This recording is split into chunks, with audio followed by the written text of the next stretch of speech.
साथियों नमस्कार, मैं विनय स्वागत करता हूँ आपका अपने YouTube channel our past and future पर। और साथियों हम लोग इंग्लिश को लेकर के प्रैक्टिस कर रहे हैं और आज डेट है 6 जनवरी 2021 और आज हम बात करने वाले हैं वन वर्ड सब्स्टिट्यूशन में।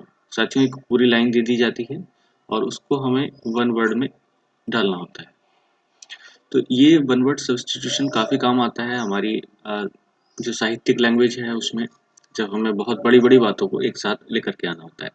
तो चलिए वन वर्ड का हमारे कॉम्पिटिशन रोल एग्जाम में रोल है, तो हम इनको सीखते हैं। यहाँ पर एक चीज़ आप ध्यान रखें कि मैं सिर्फ आप लोगों का हेल्पर हूँ, सिर्फ प्रैक्टिस में साथ दे रहा हूँ। बाकी आप अपनी तैयारी को अपने तरीके से स्टार्ट कर सकते हैं। चलिएगा, a person with a long experience of any occupation. पहला जो शब्द है ऑक्यूपेशन। ऑक्यूपेशन का मतलब होता है, ये शब्द आप थोड़ा सा समझ लें, ऑक्यूपाई। एक शब्द होता है OCCUPI, ऑक्यूपाई। ऑक्यूपाई का मतलब होता है टू फिल। तो ऐसी कोई भी चीज जो हमारा समय को फिल कर दे, ऐसा कोई भी काम, वो हमारा ऑक्यूपेशन हो जाता है। और वो अगर हम उसका लंबा एक्सपीरियंस रखे हुए हैं तो हम उसके लिए क्या शब्द इस्तेमाल करते हैं, ये। तो VETERAN, वेटरन। तो जो पर्सन एक लंबा एक्सपीरियंस रखे हुए थे किसी ऑक्यूपेशन में, तो हम उसके लिए इस्तेमाल करते हैं veteran. Next, a person who is unusually intelligent.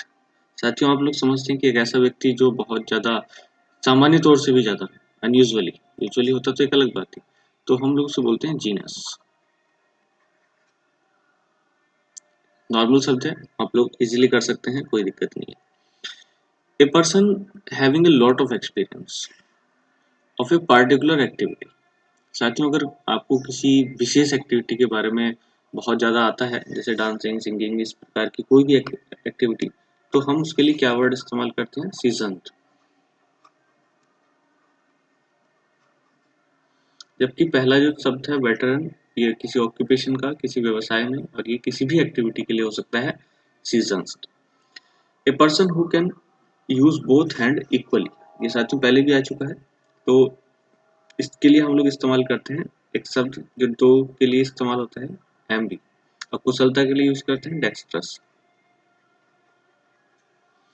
Ambidextrous. तो ऐसा व्यक्ति जो बोथ हैंड इक्वली यूज कर ले, तो एम्बी का मतलब होता है बोथ, और डेक्स्ट्रस का मतलब होता है कुशलता से।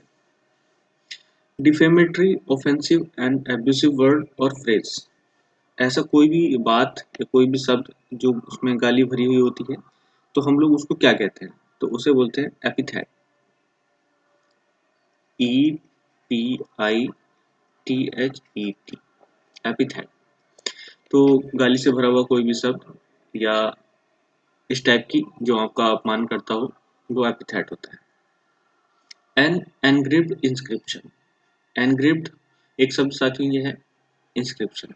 तो ये तो एनग्रेव्ड होता है जो किसी भी इमारत पे या बिल्डिंग पे उभरे हुए शब्द होते हैं। और एक शब्द ये भी आपके लिए वन वर्ड का काम कर सकता है, इंस्क्रिप्शन। इंस्क्रिप्शन उसी चीज को बोलते हैं जो शब्द उकेर करके बनाए गए होते हैं दीवारों पे या फिर पत्थरों पर, शिलाओं पे, तो उनको उकेरा जाता है, तो वो एक इंस्क्रिप्शन कहलाती है। तो हम इसको बोलते हैं एपिग्राफ।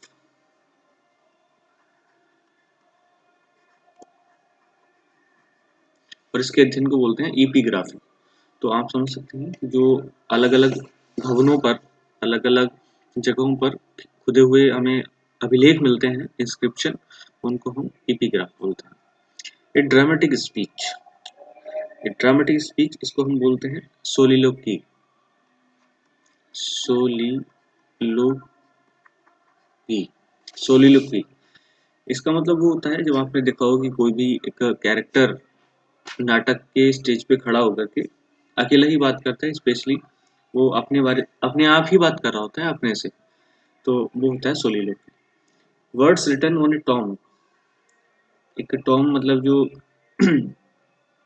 जगह, ये भी एक मोनूमेंट होता है, तो उस पर लिखा हुआ जो वर्ड होता है उसको क्या बोलते हैं, तो इसको बोलते हैं ईपीटैफ।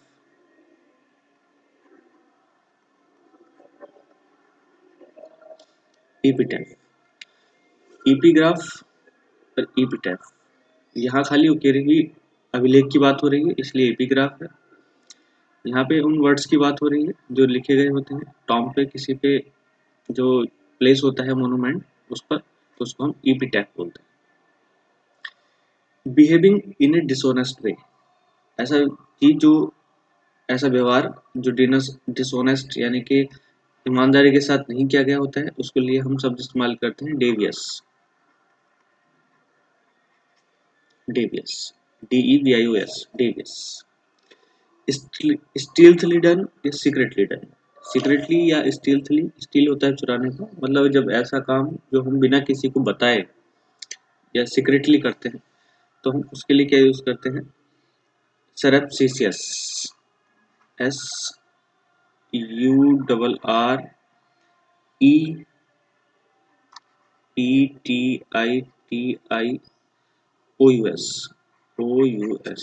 सरप्टिशियस। तो सीक्रेटली डन और स्टील्थली डन। वेरी इविल और अनप्लीजेंट, साथियों इविल भी है, मतलब क्रूर भी है और अनप्लीजेंट भी है, तो इसके लिए हम, क्योंकि आपने देखा विलेन, विलेनियस, VILLAINOUS, विलेनियस, ये ए है, villain, VILLAINOUS, villainous.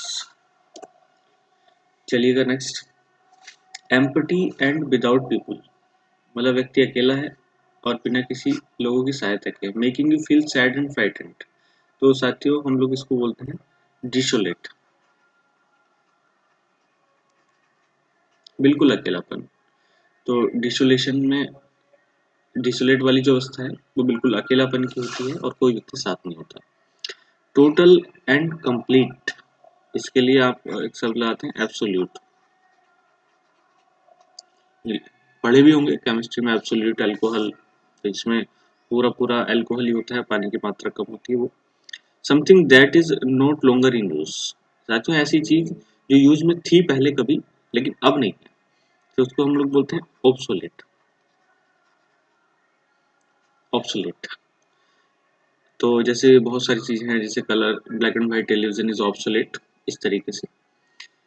Belonging to an early stage in the development of humans and animals, तो साथियों किसी भी चीज की जो प्रारंभिक अवस्था कहलाती है उसको हम प्रीमिटिव बोलते हैं, प्रीमिटिव। तो प्रीमिटिव मतलब जो प्रारंभिक, प्री, जो शुरुआत में रहे, तो प्रीमिटिव ह्यूमन, जो इसे आदिवासी कह सकते हैं या आदि मानव, वो प्रीमिटिव होते हैं। Concerned with principles of right और रॉन्ग बिहेवियर, साथियों अगर हमें ये पता हो कि कौन सी चीज सही है और कौन सी गलत, तो उसके लिए एक शब्द आता है मोरल, और मोरल का होना जरूरी है, मोरल वैल्यूज का, क्योंकि अगर हमें यही नहीं पता होगा कि क्या चीज सही है और क्या गलत है तो लाइफ थोड़ी सी डिफिकल्ट तो हो ही जाएगी। Not following any moral rules और not caring about any right और रॉन्ग थिंग्स, साथियों जिसका संबंध मोरलिटी से है ही नहीं तो उसको हम बोलते हैं एमोरल, बस ए जोड़ देना, दोबारा से लिख देता हूँ एमोरल। तो एक ही शब्द है, कोई दिक्कत नहीं है, आप समझ सकते हैं इसको, इसको अमोरल बोलते हैं। Not considered to be good और honest by the most of the people, तो लोगों के द्वारा जो सही नहीं समझा जाता है उसको हम बोलते हैं इमोरल। तो आप समझ सकते हैं अमोरल, इसमें तो कोई मतलब ही नहीं होता कि वो व्यक्ति ध्यान रख रहा है या नहीं रख रहा है, लेकिन जिसको लोग गलत समझते हैं वो है इमोरल।